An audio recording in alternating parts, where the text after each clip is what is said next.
sesuatu yang nggak saya sangka-sangka ya, karena ini awalnya biasa aja sebenarnya, biasa aja. Ketika saya ini awalnya ungkapan spontanitas kekaguman saya ketika saya nyanyi dangdut gitu. Saya nggak pernah nyanyi dangdut, tiba sama Rizky bilang nggak pernah nyanyi dangdut nih kan, terus saya seneng, asik juga tuh, anjay saya bilang.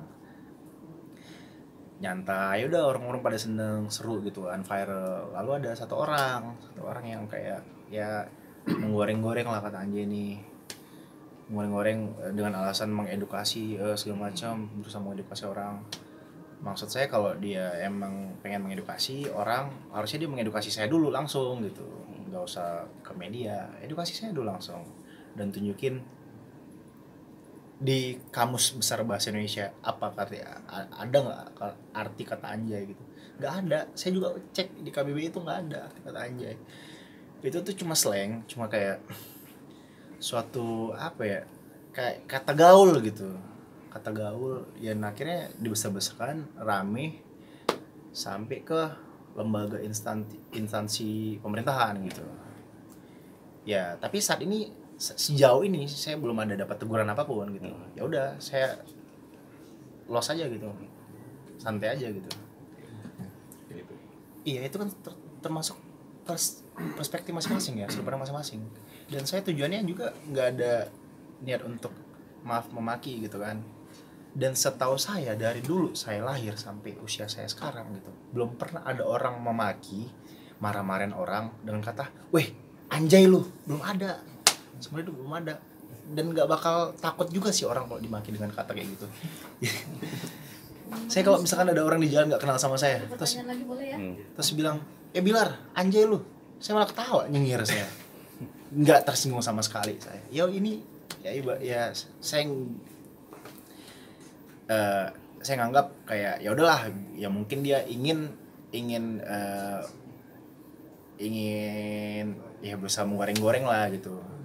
Tapi sejauh ini sih belum ada teguran, belum ada hal-hal yang kayak dari misalnya lembaga menegur saya, tuh nggak ada, belum ada saat ini. Di penggunaan kata itu di mata Komnas Perlindungan Anak itu harus dilihat dalam dua perspektif. Pertama, perspektif makna. Bermakna apakah? Jadi kalau dia bermakna pujian dan salut, ya, itu bukan kekerasan. Itu bisa saja dengan media sosial yang sedang berkembang saat ini, kalau dibandingkan dengan masa saya, menunjukkan salut itu bisa kata keren amat. Nah gitu misalnya. Itu bermakna nilai positif. Lalu kemudian yang muncul sekarang ini, kalau itu sebuah peristiwa yang dinyatakan dengan menggunakan kata istilah adalah memuji dan salut, itu bukan bully, bukan kekerasan, boleh-boleh aja. Tetapi harus dilihat, kalau itu merendahkan martabat, maka itu kekerasan. Itu maknanya, harus dilihat maknanya ya. Dan tergantung sudut pandang masing-masing sih, tergantung persepsi masing-masing. Kita kan gue sendiri pribadi bukan niat maki kan saat itu, bukan niat buruk, bukan niat mengkata-katain orang kan saat itu. Jadi ya gue anggap sih Lutfi ini angin lalu aja yang mencoba untuk naik. Tapi ya mungkin ya caranya salah. Kalau saya sih tidak khawatir ya, karena begini, bahasa itu kan berkembang ya, gitu. Jadi mungkin kata-kata seperti ini juga sebentar lagi sudah tidak menjadi sudah tidak menjadi mode lagi untuk menggunakan. Orang mungkin sebentar juga sudah ganti gitu ya. Sebenarnya kalau kata anjay itu digunakan secara lisan, kita bisa mendengar intonasi dari penuturnya, dan juga kita bisa mengenali konteksnya. Itu nggak ada masalah sama sekali justru, gitu loh. Nggak ada masalah, itu sepele banget gitu. Menurut saya sih biasa aja ya, karena pergaulan juga. Karena di era sekarang itu kan, kalau bahasa kayak gitu menurut saya udah lumrah ya. Kalau misalkan nggak ada kata-kata kayak gitu, kayaknya sama temen juga kurang bisa untuk mengakrabkan diri itu susah gitu. Kali-kali kalau dibilang pansos ya Mas, saya itu tidak pernah yang namanya ngetek dia. Saya tidak pernah bikin foto sama dia, nggak pernah bikin video sama dia, bikin konten nggak pernah. Emang yang ngomong dia doang. Ya kita nggak tahu motivasinya apa gitu, kita nggak tahu. Ya kita lihat aja lah gimana dia nanti, apa yang dia lakuin. Tapi kan sejauh ini kan netizen juga pinter Pak, netizen juga tahu mana yang baik mana yang benar. Fenomena ini yang gue lihat, kenapa yang tertuju kepada satu orang aja? Karena pribadi satu dengan pribadi dua ini adalah satu generasi dunia hiburan. Gitu. Yang satu memakai pesawat jet, yang satu masih naik beca, ibaratnya gitu loh. Nah di sini ada kesenjangan sosial. Gitu. Jadinya orang yang merasa naik beca ini ingin menjegal yang naik pesawat jet. Karena apa? It's not fair gitu loh. Kita satu generasi bro, sepertinya ya. Kita satu generasi bro, tapi kenapa lu duluan? Ya kurang lebih kayak gitulah.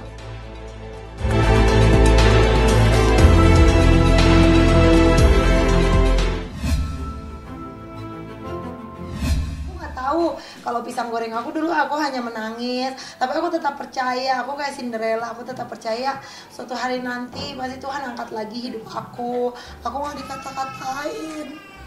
Dulu aku naik mobil jelek, nggak bisa naik motornya juga pinjam, terus aku juga banyak utang utang aku sampai ditagih-tagih sama tukang debt collector.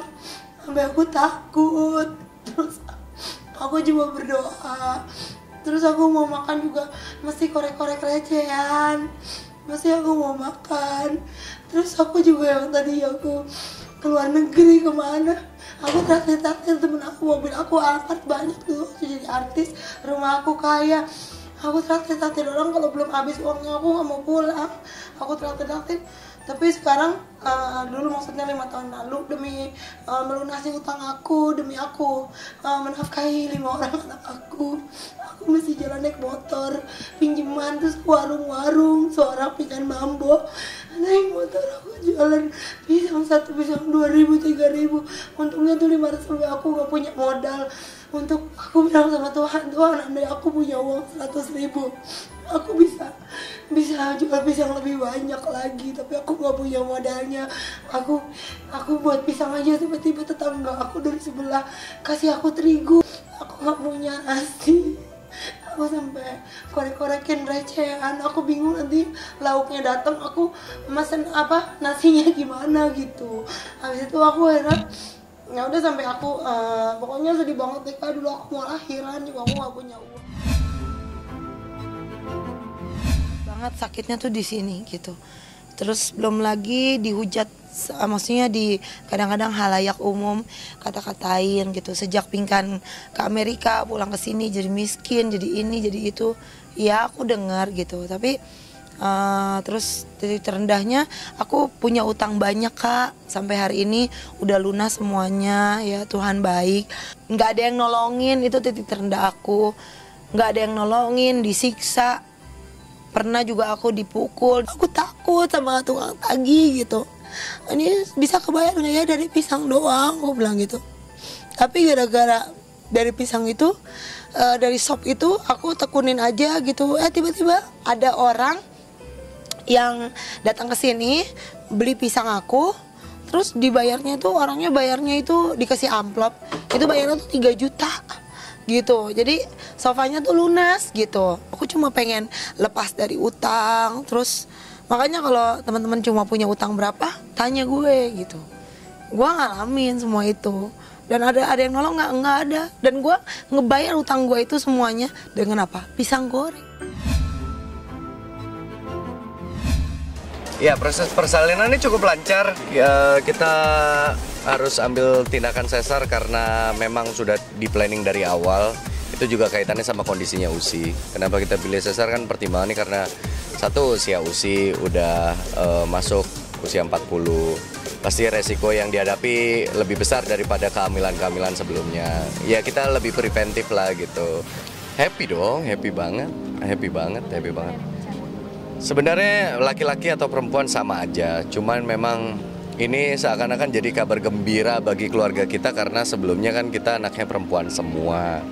Terus kayak ngerasa wah lengkap ya gitu. Meskipun dengan 4 wanita juga sebenarnya lengkap-lengkap aja, tapi kayak ngerasa wah dikasih tambahan kebahagiaan sama Allah. Jadi semua orang teman-teman bilang akhirnya ya lu dapet anak laki. Begitu sekarang kewujud tuh emang senengnya nauzubillah gitu.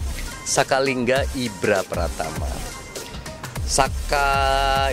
Sakalingga itu anak laki-laki yang menjadi tonggak. Ibra itu adalah potongan dari nama Ibrahim. Sebenarnya Ibra atau Ibrahim namanya artinya sama, yaitu penguasa yang baik. Sementara Pratama pertama. Ya belum bisa disimpulkan sih, tapi di hari pertama kayaknya bapaknya yang menang gitu.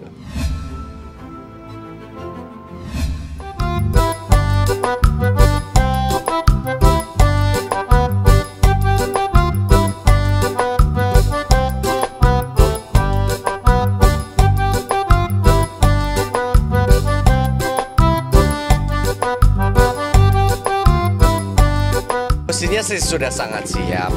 Jadi tadi kan operasinya jam 7 udah masuk ruang operasi, jam 8 tuh udah mulai tindakan, jam 8:17 nyiapkan mental aja untuk masuk ke ruang operasi gitu aja.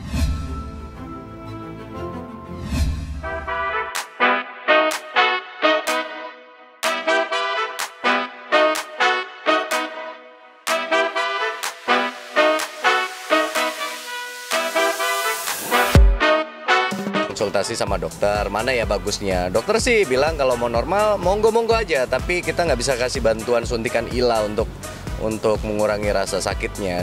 Dan USI pun juga agak nggak iya gitu waktu normal. Tadinya sempat bilang sama saya, apa aku normal aja ya. Tapi saya selalu meyakinkan dia bahwa sebenarnya normal atau sesar sama aja kok. Yang penting sekarang prioritasnya adalah selamat dulu gitu ibu dan anaknya. Itu aja. Jadi akhirnya pilihnya sesar.